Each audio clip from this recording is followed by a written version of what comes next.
Hi there. My name is John Slemp, and I'm a photographer in Atlanta, Georgia. And I'm here to discuss my 8-year project photographing World War II flight jackets. People ask me how I came up with that and etc. And I had known about the jackets for a long time, but I had never seen one.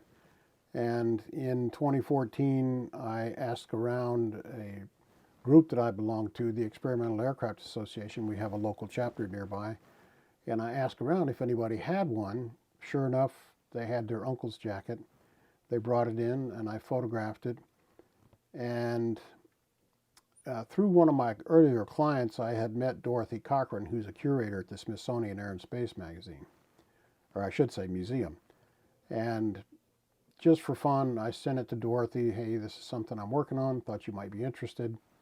And 58 minutes later, I got a separate email from their curator of the aviation clothing collection, Dr. Alex Spencer. And he said, we have 15 jackets that'll work for your project. When can you be here? Well, obviously, I was stunned, elated, surprised. And a few months later, I went up there and photographed 13 jackets. And at that point, it started to take on a little more serious impetus, shall we say, in the back of my mind.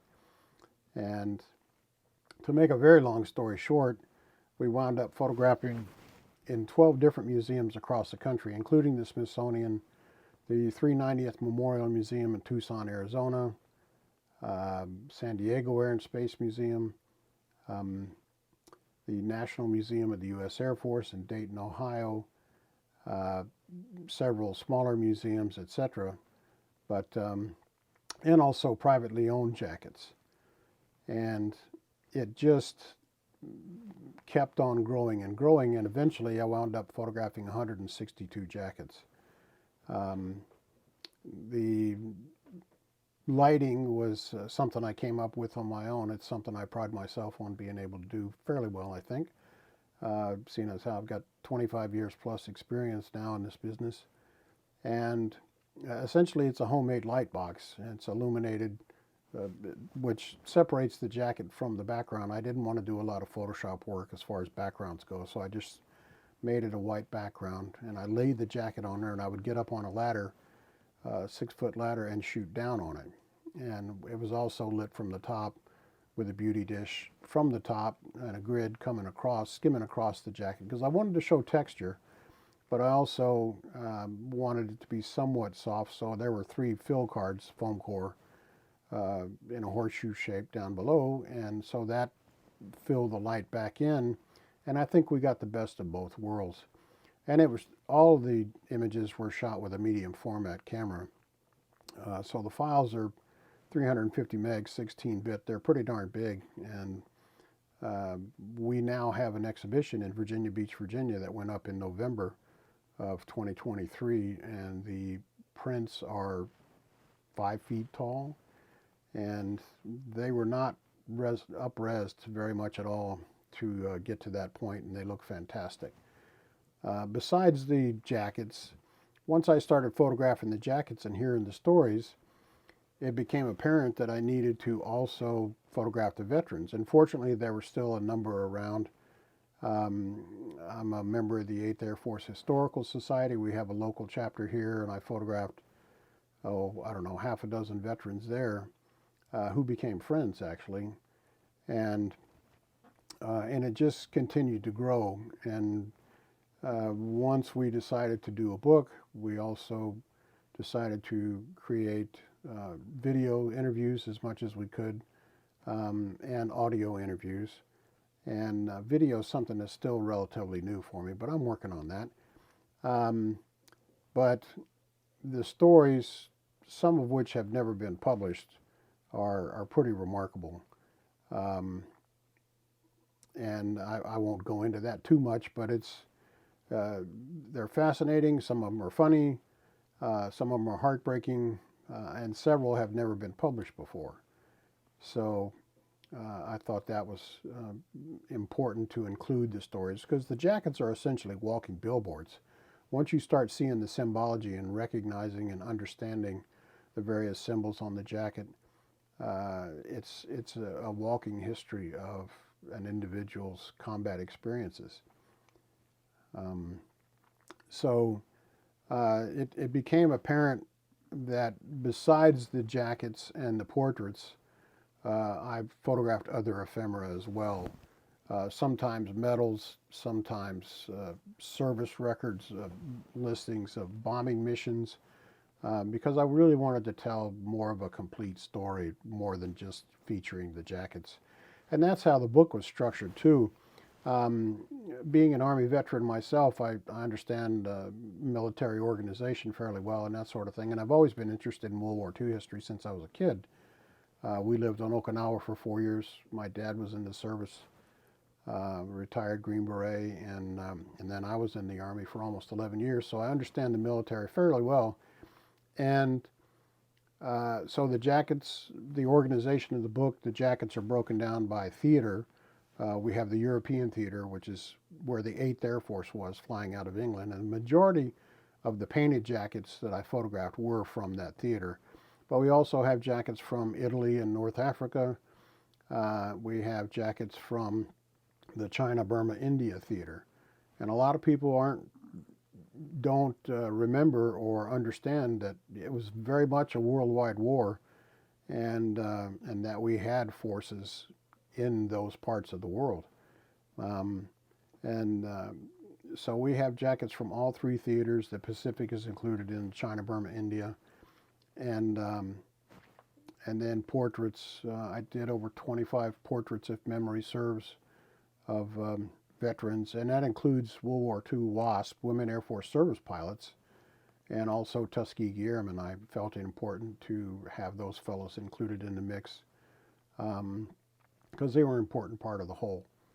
And so, besides trying to round out in the book in that regard, we also have a chapter on the fashion and cultural influence of the jackets, written by Laura McLaws Helms, who's a fashion historian in New York City. And she did a marvelous job for me, and I learned a lot of things there that I had never really thought about or considered before. And there's a section written by Jeff Schrader, who's an appraiser for Antiques Roadshow. I put the word out on Facebook that I was looking for somebody to speak knowledgeably about about collecting the jackets, and several people referred me to Jeff Schrader. So I contacted him, showed him what I was doing, and he agreed to do a section for free, actually, which was super nice. And it's quite good. A lot of it's common sense, and he's a good writer too. His mother was an English teacher, so I didn't really need to adjust his text or anything. And it's a nice little section of the book. And then lastly, there's an FAQ section, frequently asked questions on how to take care of the jackets, written by a professional conservator. And I should say also, we have a professional index. There were several books done in 20, 25 years ago on the subject, but they were not professionally photographed. They really don't feature much in the way of stories about the men's service, nor do they have an index. So I thought they were a good starting point, shall we say. The book was professionally edited. It's 398 pages. It's 12 by 12. You can see it over my shoulder here. And it was printed here in the United States. I thought it important to print it here in the States as well, since it's such an American subject. One thing I should also say is that while the jackets are in full color and that sort of thing on a white background, the portraits are black and white, and they're done on a black background. And I thought it would make a nice contrast visually, which turned out to be the case for exhibition and just in general. All the portraits were done with the medium format camera as well, so the detail's pretty exceptional. I invite you to take a look at the work. I just mounted an exhibition at the Military Aviation Museum, Virginia Beach. I may have mentioned that already, in November of 2023. And we're actually looking to license the body of the exhibition, the look and feel, if you will, for other exhibitions across the country. And it's expandable. The graphic designer did a marvelous job on the graphics and so on, which you can see here.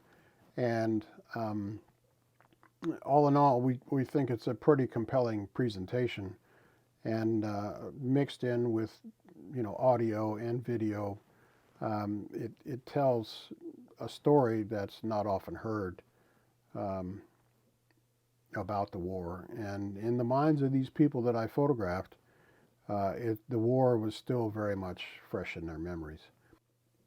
Probably the only hurdles I had to overcome in photographing the project was finances. It was all self-financed. I didn't really want to go asking for money for people on, the various project GoFundMe and that sort of thing. I also just wanted to retain control as far as the publishing goes. I did shop it around to several publishers and got some lukewarm interest, but at one point I realized that even had somebody said yes, it would have gone into a queue of books already ahead of me as far as the production goes, and it would have been at least a year down the line. There would have been a lot of considerations back and forth regarding content and flow and uh, number of pages, etc. And I pretty much had a good idea of what I wanted to do, and so at one point I just decided I'm going to publish it myself, and that's what we did. A graphic designer that I had worked with in 2014 on an advertising job in Houston. Um, he was an art director at an agency at the time. I had maintained contact with him, and at one point he expressed an interest in designing the book. And he said he would do it for free. And while I appreciated that gesture, I told him no, I would not accept his work for free, and for two reasons. One, he's a professional, he needs to get paid. I'm very sensitive to that, being a freelancer myself. And secondly, I wanted it to get it done in this lifetime. No weekends and holiday, work and, at night, that sort of thing. I wanted it to be something front and center on his plate. And so in 2022, between he and I, we pretty much spent the majority of the year fashioning this book. Um, his layout took probably 3 to 4 months of finessing and so on. And then I turned it over to a professional proofreader, a lady who used to be the final copy editor for Texas Monthly magazine for 10 years, who now lives here in town. And she, at one point, she made over 1,500 changes to the copy. And I said to her at one point, I said, Jill, I thought I was pretty good with the English language. And she said, you are. And I said, well, you could have fooled me. And as it turns out, most of the changes were punctuation that I had long forgotten since high school, or standardization of different sections as far as how to handle names and things like that. So she didn't really change too much of the text, which I found heartening and fascinating and satisfying, actually. Um, but and then, as I mentioned, I turned it over to a professional uh, indexer in Washington, D.C., and in 2 weeks she produced a wonderful index. And we suspect that this book will be used for research purposes for years, um, mainly because you can find stuff easily. I use it myself today. Um, and speaking of that, it's already been purchased by Auburn University and Emory University for inclusion in their libraries. And we have a field and an Air Force library out west. I forget the location, but it's also now carried in 10 museum bookstores across the country and 2 bookstores in England. And we're in discussion with other bookstores. Just yesterday, I got word that the Atlanta History Center is going to start carrying it, so I'll be carrying books down there tomorrow um, for their inventory and their gift shop. So it's been quite fascinating, that side of the business, learning it and so on.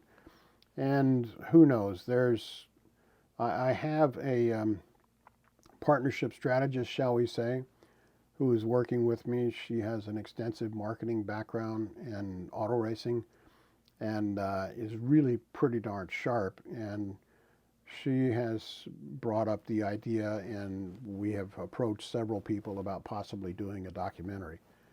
I'm told there's enough information here between the portraits and the jackets and the stories and all the other information that I collected to do an hour-long documentary. So we're shopping that around right now.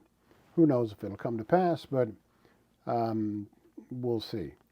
And already people are asking me what I'm going to do as a follow-up, and to be honest with you, I don't know.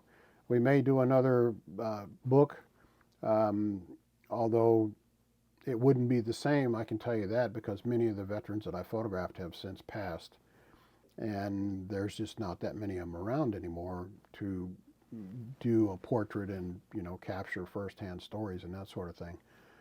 So it would be a slightly different format, but already I'm finding additional jackets are coming out of the woodwork as far as individual collections and other museums and so on. So we'll see. It's a fascinating subject and one that I'm glad I dove into. It's been very rewarding in that regard, and I would welcome the opportunity to dive into other subjects. And of course, they don't have to take 8 years, but if we could dive into something, you see a picture of a Porsche on the background on my wall. When I was younger and didn't have any real responsibilities, I was fortunate enough to own a couple of Porsche cars. And that's always been a subject near and dear to my heart, so who knows? We might do something along those lines, in you know, auto related. Anyway, there is a website, www.iibomberboys.com. I didn't want to do just bomberboys.com because I didn't want the FBI showing up on my doorstep on Sunday morning. And you can find more information there. There's links to our YouTube channel, which we started, that has several of the interviews. There's a portal there, of course, to buy the book.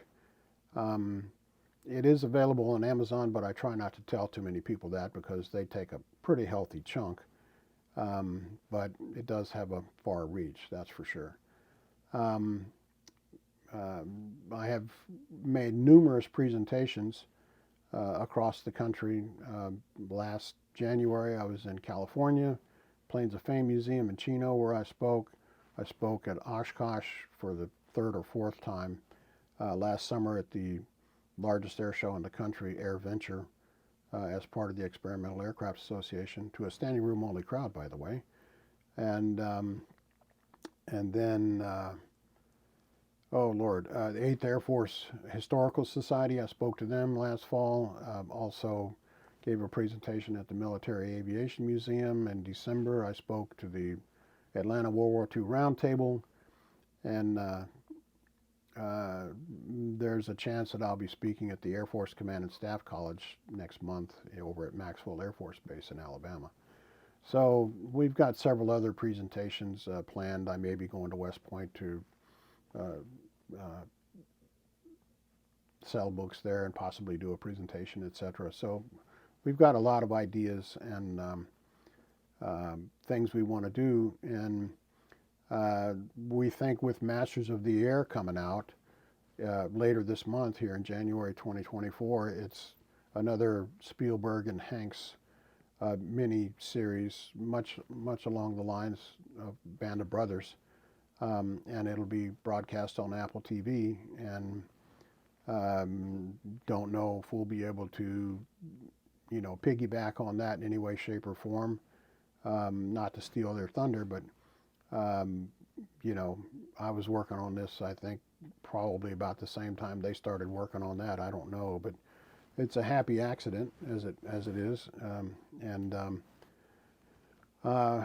very much along the same lines, I think, of what they're going to show in the series, the drama and just the overall hazards these guys faced when they were flying into combat in these aircraft.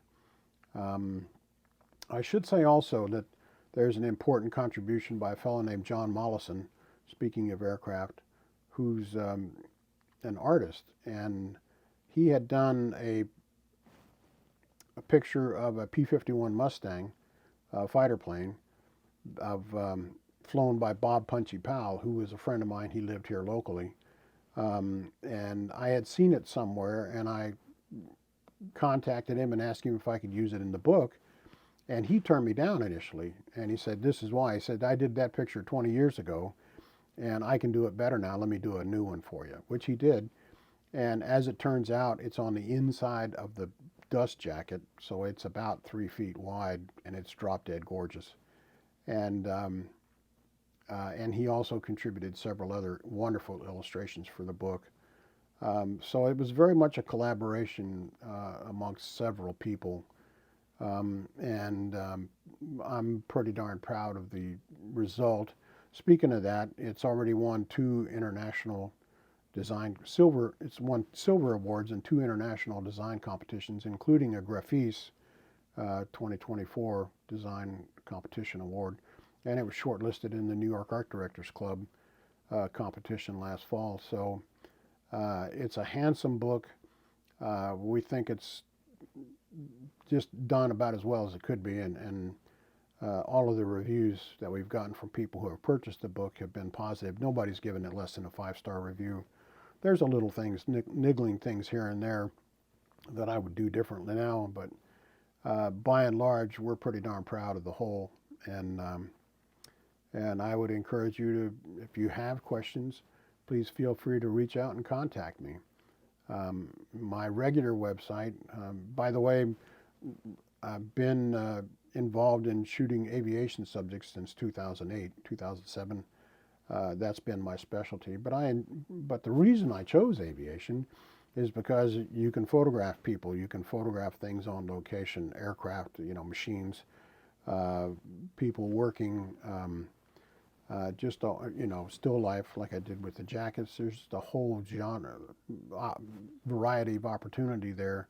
Because if I had to shoot tennis shoes for Nike every day the rest of my life, I'd be bonkers. But I like working on location and bringing studio techniques to location work, and just working in a lot of different environments. I think it's a constant challenge. It keeps me sharp, and my clients seem to like the results. So as long as I'm able, I'll keep doing it. Thank you very much for your attention, and please feel free to contact me should you have questions. Take care. Bye-bye.